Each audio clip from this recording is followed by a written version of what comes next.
సంగారెడ్డి జిల్లా తెల్లాపూర్లో అమృత Sattaiah educational society నిర్మించిన C sports complex ను మంత్రి గడ్డం వివేక్ వెంకటస్వామి, ప్రొఫెసర్ కంచా ఐలయ్య ప్రారంభించారు.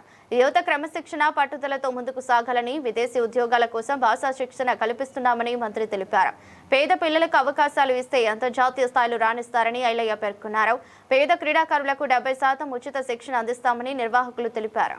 Sir, Venkateshu sir, to please come on to the dais. We have to felicitate students. I also request and then Shireen Begum. Yeah, Shireen Begum is a student from Government School.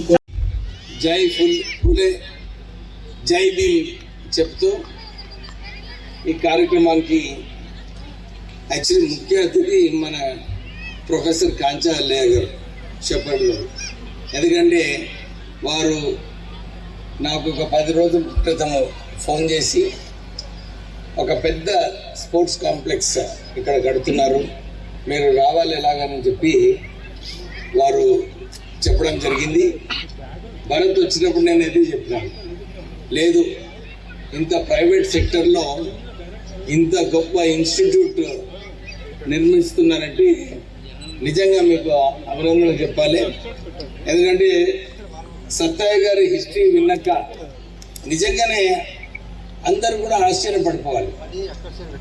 కష్టపడి పైకి రావడం ఒకటి, కానీ అది మర్చిపోకుండా మనం కూడా ప్రజలకు సేవ చేయాలి, సమాజంలో ఒక మార్పు రావాలి. ఈ సమాజంలో ఏదైతే విషయాలు ఉన్నాయో వీరన్నిటి కూడా దూరం పెట్టి అవకాశాలు కల్పించాలని చెప్పి, అంటే నిజంగానే ఒక గొప్ప మనసుతోని ఎవరికైతే గొప్ప మనసు ఉంటుందో ఆ గొప్ప మనసు ఉండే వాళ్ళకి ఇన్ని మంచి ఆలోచనలు వచ్చి ఒక ఎడ్యుకేషనల్ ఇన్స్టిట్యూట్ స్థాపించి మళ్ళీ దాంతోపాటు ఒక పెద్ద స్పోర్ట్స్ కాంప్లెక్స్, అంటే నేను ఇలాంటి స్పోర్ట్స్ కాంప్లెక్స్ అయితే ఎక్కడ చూడలేదు. చాలా స్పోర్ట్స్ స్టేడియంస్ కాంప్లెక్సెస్కి వెళ్ళాను, కానీ ఇన్ని మంచి ఫెసిలిటీస్ ఒక ఇంటర్నేషనల్ స్టాండర్డ్గా ఏదైతే ఫెసిలిటీస్ చేస్తున్నారో ఆ డీటెయిల్డ్ వైజ్ మీరు ఏదైతే వెళ్ళినారో నిజంగా మీ అందరికీ, మీకు, మీ కుటుంబ సభ్యులకు అందరికీ కూడా అభినందనలు చెప్పాలి. దీంట్లో మనం చూస్తే ఈ స్పోర్ట్స్ కాంప్లెక్స్లో చూస్తే మనం చాలా నేర్చుకోవచ్చు. దాంట్లో ఒక క్రమశిక్షణ ఉంది, ఒక పట్టుదల ఉంది, ఒక తపన, ఒక ప్యాషన్, ఒక తపన కూడా మేము కూడా ఏదో ఒకటి సాధించాలి. ఆ సాధనలో ఏ త్యాగం చేసినా కానీ సరే, కానీ వరల్డ్ క్లాస్ స్టాండర్డ్గా చెయ్యాలని చెప్పి ఏదైతే తపన ఉందో దాన్ని నిజంగానే అభినందించాలి. ఎందుకంటే చాలా తక్కువ మందికి ఈ విజన్ వస్తుంది. ఎందుకంటే చదువుకోకున్నా కానీ ఆ ఆలోచన ఏదైతే వచ్చిందో సత్తయ్య గారికి, ఆ ఆలోచన నేను కూడా సమాజానికి ఏదో ఒక సొసైటీకి ఏదైనా ఇవ్వాలి, రిటర్న్ బ్యాక్ చేయాలి.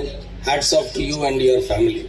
ఎందుకంటే నేను చూసింది ఇది కూడా ఈ లాస్ట్ 2 అవర్స్లో ఇక్కడ ఉన్నప్పుడు అందరు కుటుంబ సభ్యులు కూడా అదే ఆలోచన ఉంది. వాళ్ళ నాన్నగారికి ఆలోచన లేదు, మనం కూడా ఏదో ఒకటి చెయ్యాలి, మనం కూడా ఈ స్టాండర్డ్స్ మెయింటైన్ చేస్తూ ప్రజలకు సేవ చేయాలని చెప్పి ఏదైతే భావన ఉందో నిజంగా భరత్, మీరు, మీ సిస్టర్, మీ ఇతర ఫ్యామిలీ మెంబర్స్ అందరికీ కూడా మళ్ళొకసారి అభినందన చెప్పాలి. అందరూ కూడా ఈసారి చాలామంది రాజకీయ నాయకులు వచ్చారు, వివిధ పార్టీల నుంచి రావడం జరిగింది. వాళ్ళందరూ కూడా ఇది ఒక ఆపర్చునిటీ అన్నమాట. మీరు కూడా ఎట్లా సపోర్ట్ చేయాలి, ఇబ్బందులు లేకుండా ఈ కాంప్లెక్స్ని మెయింటైన్ చేస్తూ ఎట్లా మనం దీన్ని మెయింటైన్ చేస్తూ ఇంటర్నేషనల్ లెవెల్లో పెట్టాలని చెప్పి అందరూ నా రాజకీయ నాయకులు కూడా దీంట్లో ఆలోచన చేసి సపోర్ట్ చేయాలని చెప్పి కోరుతున్నాను. ఇప్పుడే సత్తయ్య గారు మంచిగా చెప్పినారు, బాధ్యత కూడా వారికి కూడా ఉంది.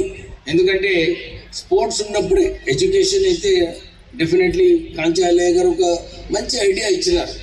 సార్ ఇప్పుడు మనము ఇంటర్నేషనల్ కాంపిటీషన్గా ఉండాలనుకుంటే ఇంగ్లీష్ నేర్పించేది అవసరం ఉంది. అందరికీ ఈ సంస్థలో ఎవరు కూడా తెలుగు మాట్లాడేది లేదు. నేను సత్తయ్య గారికి ఇదే రిక్వెస్ట్ చేస్తున్నాను, మంచి జర్మన్ లాంగ్వేజ్ కూడా ఇంట్రొడ్యూస్ చేయండి. ఎందుకంటే చాలా ఉద్యోగాలు ఉన్నాయి అక్కడ, 5 లక్షల ఉద్యోగాలు ఉన్నాయి సంవత్సరానికి. సో మన పిల్లలను కూడా ఒక ఈ ఆపర్చునిటీ ఏదైతే ఉందో ఇక్కడ నేర్చుకున్న తర్వాత వీళ్ళందరికీ బయటికి పంపించే ఆలోచన కూడా మనం జర్మన్ లాంగ్వేజ్ నిజంగా ఒక మంచి క్యారెక్టర్ కావాలనుకుంటే, ఒక సక్సెస్ఫుల్గా మనము ముందుకు వెళ్ళాలనుకుంటే స్పోర్ట్స్లో డెఫినెట్లీ అందరు parents they have to spend some time for sports for the children. ఎందుకంటే స్పోర్ట్సే మనకు అది ఉంటుందన్నమాట. నేను వెన్ ఐ ఫినిష్ మెడిసిన్ చేసిన తర్వాత మా నాన్నగారు కార్మిక నాయకుడు, మీ అందరికీ తెలిసిన విషయమే. వారు హైదరాబాద్ ఇండస్ట్రీస్లో అక్కడ 5 రూపీస్ అంటే 20 రూపాయలు వేజ్ ఇంక్రిమెంట్ కోసము గొడవ అయినప్పుడు ఆయన ఒక ఛాలెంజ్ తీసుకుంటారు. ఆ రోజులో నేను కూడా ఒక ఆస్బెస్టస్ ఫ్యాక్టరీ పెట్టి తిరుగుతానని చెప్పి ఆ ఛాలెంజ్ తీసుకున్నందుకు వారు నేను అబ్రాడ్ వెళ్తుంటే చెప్పినారు, లేదు ఇది నా డ్రీమ్, నువ్వు ఉండి దీన్ని సక్సెస్ఫుల్గా ఇంప్లిమెంట్ చేయాలని చెప్పి ఆ రోజులలో నాకు 5 లక్షల రూపాయలు ఇచ్చాడు. కానీ what ever I learned in school, ఎందుకంటే ఎడ్యుకేషనల్ సంస్థ చాలా ఇంపార్టెంట్. మా స్కూల్లో నేర్చుకున్న ఎన్విరాన్మెంటు, తర్వాత ఏదైతే డిసిప్లిన్ ఉందనో క్రమశిక్షణ నిజంగా మా స్కూల్లో నేర్చుకోవడము, తర్వాత నాకు కూడా ఆ కక్ష ఉండే మా నాన్నగారు ఏదైతే చెప్పినారో దీన్ని ఇంప్లిమెంట్ చేయాలని. సో టుడే ఆ ఒక్క పటంచెరు ఫ్యాక్టరీలో ఏదైతే మేము స్టార్ట్ చేసినామో వీఆర్ ఇన్ 12 స్టేట్స్. నేను ఎందుకు చెప్తున్నానంటే one of the major reasons నేను అట్రిబ్యూట్ చేస్తాను is because of being a sports man.